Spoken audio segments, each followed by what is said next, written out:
Assalamualaikum warahmatullahi wabarakatuh.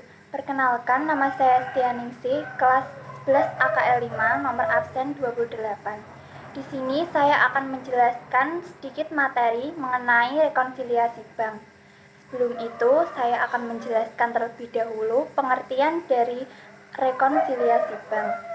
Rekonsiliasi bank adalah sebuah rangkaian catatan informasi yang menjelaskan tentang perbedaan-perbedaan kas, seperti perbedaan antara catatan bank dengan catatan kas nasabah.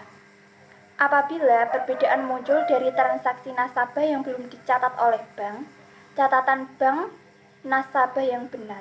Sebaliknya, jika perbedaan disebabkan oleh catatan di pos-pos lain, maka catatan bank maupun perusahaan harus dilakukan penyesuaian. Selanjutnya, saya akan menjelaskan tentang tujuan diberlakukannya rekonsiliasi bank. Rekonsiliasi bank perlu dilakukan semata untuk tujuan tertentu. Salah satunya adalah untuk memastikan adanya persamaan pencatatan atau justru perbedaan di antara laba perusahaan dengan laporan bank. Rekonsiliasi bank juga perlu digarap semata untuk merapikan catatan laporan perbankan perusahaan untuk waktu tertentu.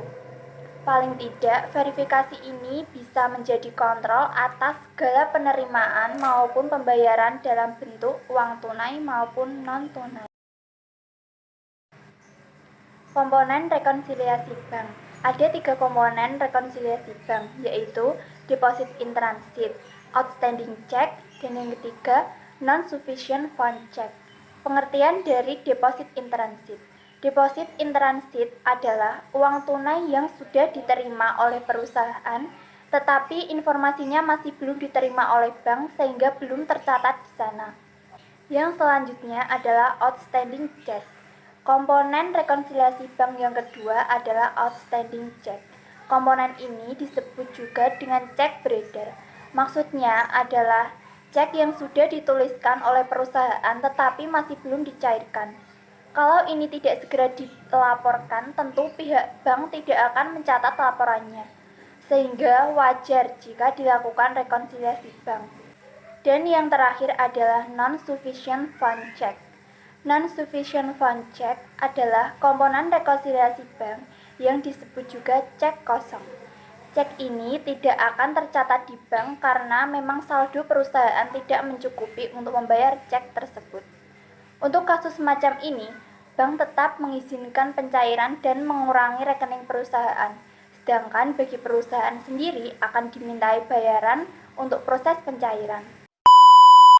Prosedur rekonsiliasi bank. Untuk menjalankan rekonsiliasi bank juga dibutuhkan prosedur-prosedur tertentu. Ini dia beberapa prosedur yang dimaksud. Yang pertama adalah melakukan perbandingan saldo kas perusahaan dan rekening dari bank. Yang kedua, catat transaksi yang dilakukan oleh bank. Yang ketiga, lakukan penelusuran transaksi masih proses.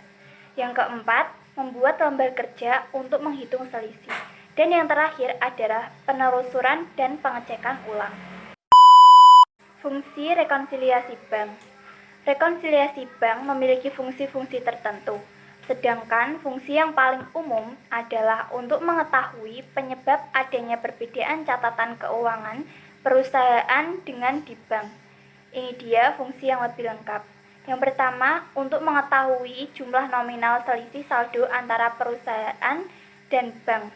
Kedua, untuk mengetahui penyebab terjadinya selisih antara uang di bank dengan catatan di perusahaan.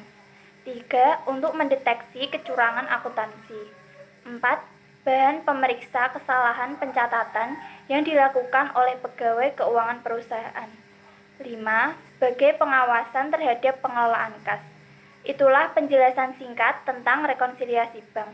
Semoga bisa menjadi tambahan ilmu pengetahuan untuk Anda, utamanya yang membidangi pekerjaan sebagai tenaga akuntansi di perusahaan. Sekian, terima kasih. Wassalamualaikum warahmatullahi wabarakatuh.